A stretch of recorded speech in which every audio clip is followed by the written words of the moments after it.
Chapter 3, A Caucus-Race and a Long Tale.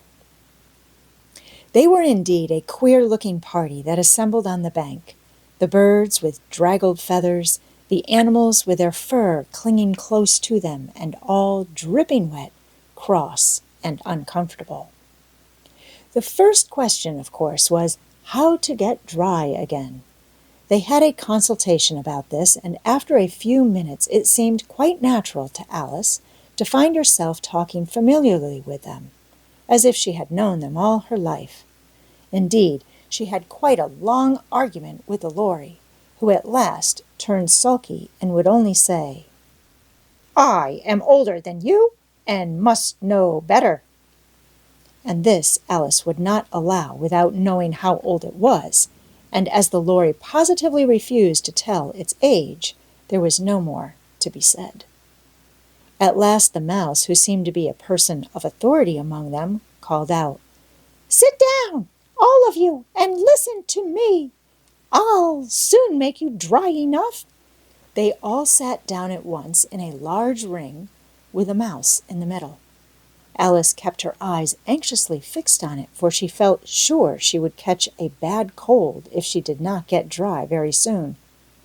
"Ahem!" said the Mouse with an important air. "Are you all ready? This is the driest thing I know. Silence all round, if you please. William the Conqueror, whose cause was favored by the Pope, was soon submitted to by the English, who wanted leaders, and had been of late much accustomed to usurpation and conquest. Edwin and Morcar, the Earls of Mercia and Northumbria." "Ugh!" said the Lory with a shiver. "I beg your pardon," said the Mouse, frowning, but very politely. "Did you speak?" "Not I," said the Lory hastily. "I thought you did," said the Mouse. "I proceed.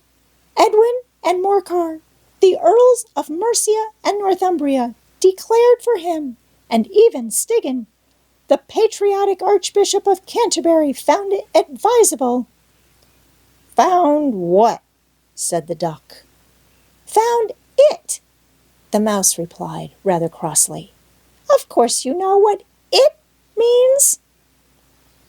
"I know what it means well enough when I find a thing," said the Duck. "It's generally a frog or a worm.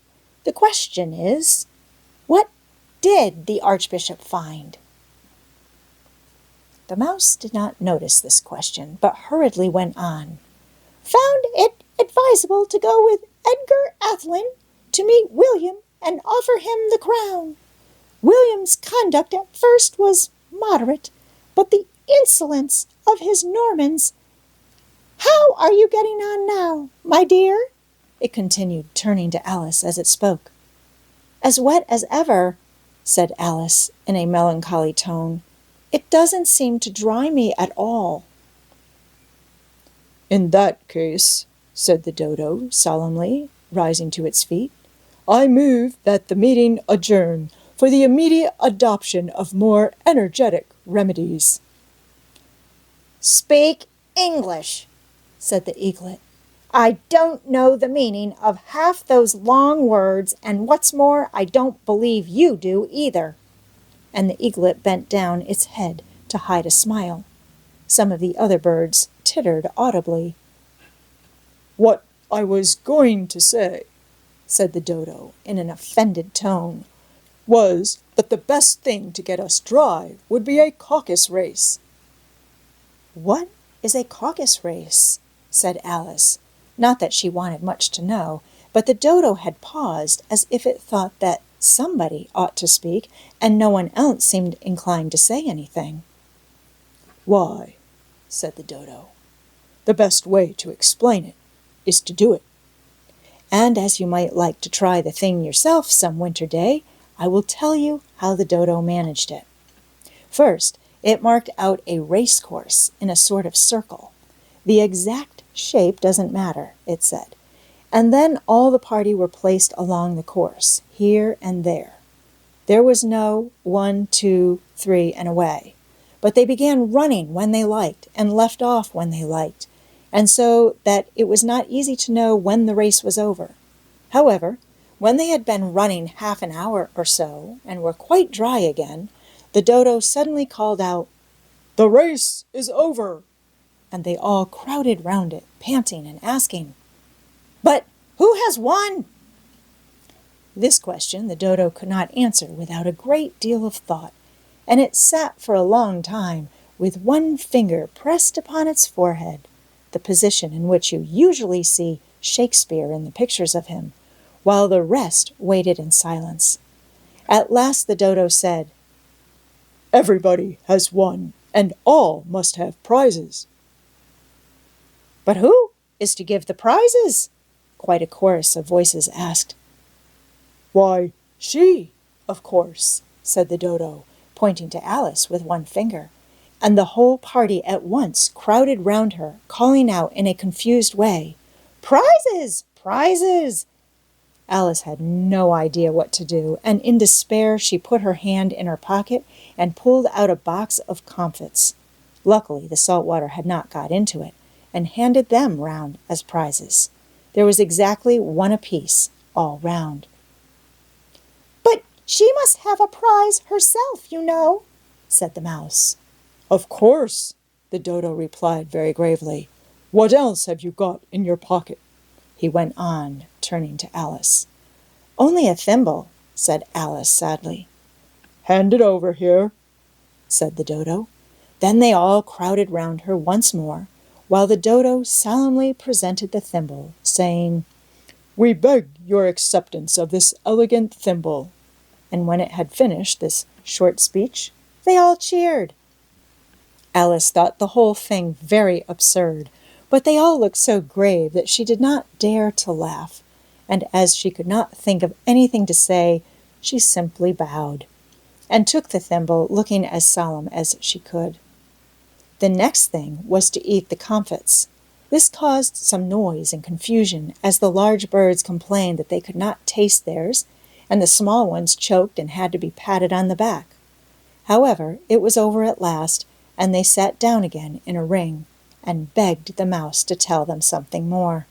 "You promised to tell me your history, you know," said Alice, "and why it is you hate C and D," she added in a whisper, half afraid that it would be offended again. "Mine is a long and sad tale," said the mouse, turning to Alice and sighing. "It is a long tail, certainly," said Alice, looking down with wonder at the mouse's tail. "But why do you call it sad?" And she kept on puzzling about it while the mouse was speaking, so that her idea of the tale was something like this. "Furry said to a mouse that he met in the house, 'Let us both go to law. I will prosecute you. Come, I'll take no denial. We must have a trial, for really this morning I've nothing to do.' Said the mouse to the cur, 'Such a trial, dear sir, with no jury or judge, would be wasting our breath.' 'I'll be judge, I'll be jury,' said cunning old Fury. 'I'll try the whole cause and condemn you to death.' 'You are not attending,' said the mouse to Alice severely. 'What are you thinking of?' 'I beg your pardon,' said Alice very humbly. 'You had got to the fifth bend, I think.' 'I had not,' cried the mouse sharply and very angrily. 'A knot,' said Alice, always ready to make herself useful, and looking anxiously about her. 'Oh, do let me help to undo it.'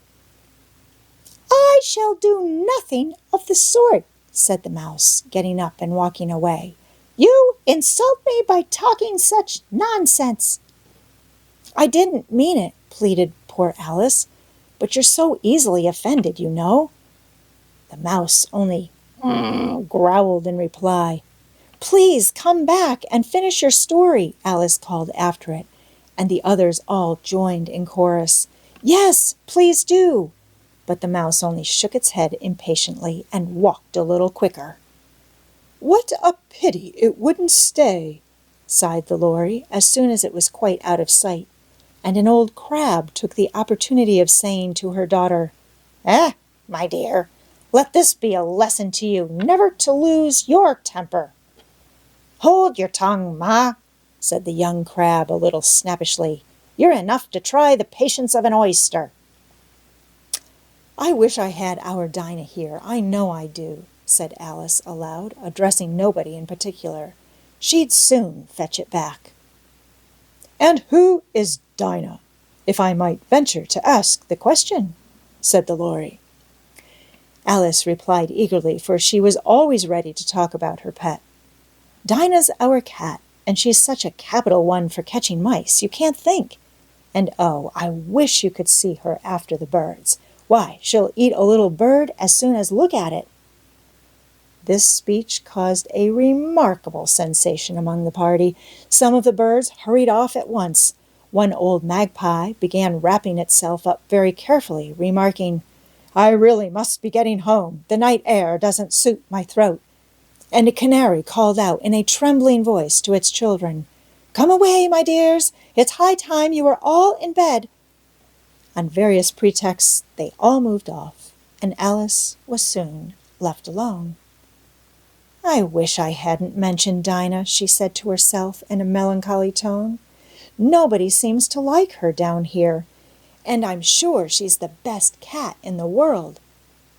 Oh, my dear Dinah, I wonder if I shall ever see you any more.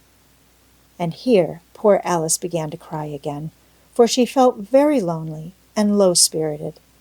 In a little while, however, she again heard a little pattering of footsteps in the distance, and she looked up eagerly, half hoping that the mouse had changed his mind and was coming back to finish his story.